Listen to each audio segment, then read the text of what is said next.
At nasubaybayan po natin ang mga unang araw ng impeachment trial ni Vice President Sara Duterte. At kaugnay po niyan, makakapanayan po natin ang tagapagsalita ng House Prosecution Panel na si Attorney Benjamin Tolosa Jr. Magandang umaga po, Attorney. Si Maris po ito. Live po tayo sa unang balita.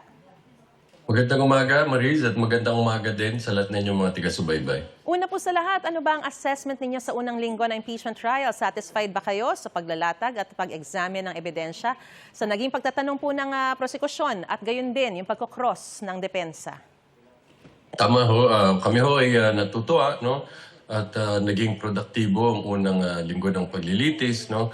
Ang unang-una ho, magmula yung fact lang ho, no, na nakapagsimula na tayo finally, no, to present our first witness. Malaking bagay na ho ito sa prosecution dahil matagal na ho ito nung hinihintay at pinaghahandaan.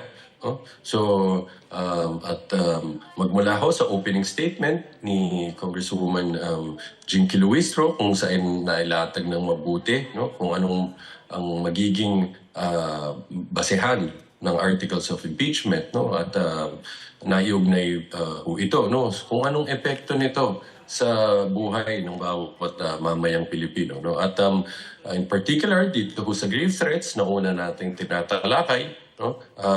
Bukod din ho dun sa naging paliwanag or opening statement ni Congressman Noy Defensor, no? Natutuwa din ho kami, no? Dun sa kung paano na ipaliwanag din ng mabuti ng aming unang testigo, no? Itong authenticity nitong video kung saan nakita yung ginawang pagtatangka or pananakot sa buhay ng presidente, ng first lady at ng noong Speaker of the House, no, ng respondent. At yung home cross-examination, karapatan ho nilang gawin yan, no? Dahil karapatan na maglapag ng ebidensya, sila naman karapatan nila questionin yun. But nakita naman ho natin kahapon, no, na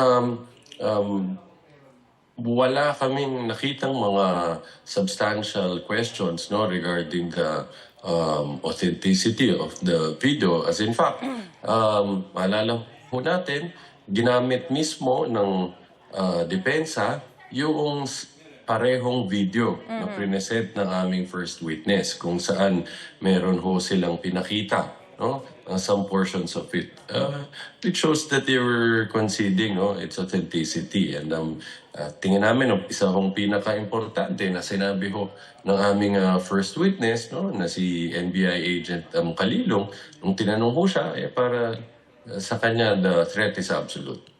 At the pace we're going, Attorney, sa tingin nyo maaabot natin yung target trial days? Kasi ang expected sana is 1 witness per day. Although, simula pa lang naman to. Yes, tama ho. Oo. Tulad ho ng sabi ng presiding officer kahapon, no, si Senator Escudero, simula pa lang naman yan and he expects na habang gumulong ang paglilitis, mas bibilis pa ho ito. May oral arguments po sa July 15, no, kaugnay sa tax records ng mag-asawang Vice President Duterte at Attorney Man Scarpio. Gaano po kahanda ang prosecution panel? Of course, we've heard you already saying that handa kayo.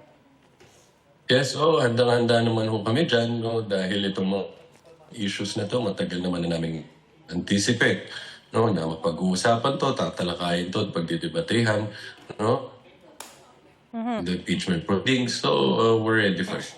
Ngayon pong tila nakapag-warm up na, no, sa first week ng trial. May mga adjustment bang aasahan sa susunod na linggo mula sa prosecution? Mas magiging mabilis na po ba yung paraan ng pagtatanong? Or ganun pa rin ang magiging technicalities for question? Parang laging may objection and all.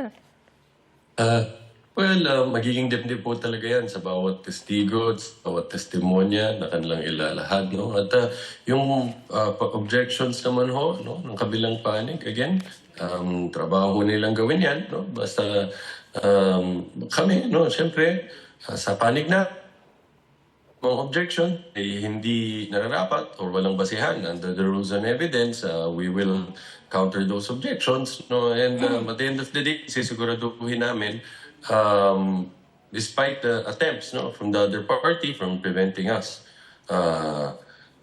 to lay down, no, evidence in support of our case, sisiguraduhin ho namin malatag pa rin namin ng mabuting ebidensya namin.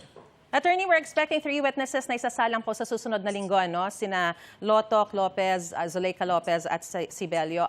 Bakit po, may nagsasabi po na parang hindi raw ata handa ang prosecution dahil hindi na isalang si NBI agent Lotoc, gayong kahapon siya supposedly nakaschedule. Can you just clarify this? Hindi naman no. I think minabuti lang no nung first witness no na umabot ng ilang oras din no ang kanyang direct at ang kanyang naging cross examination no.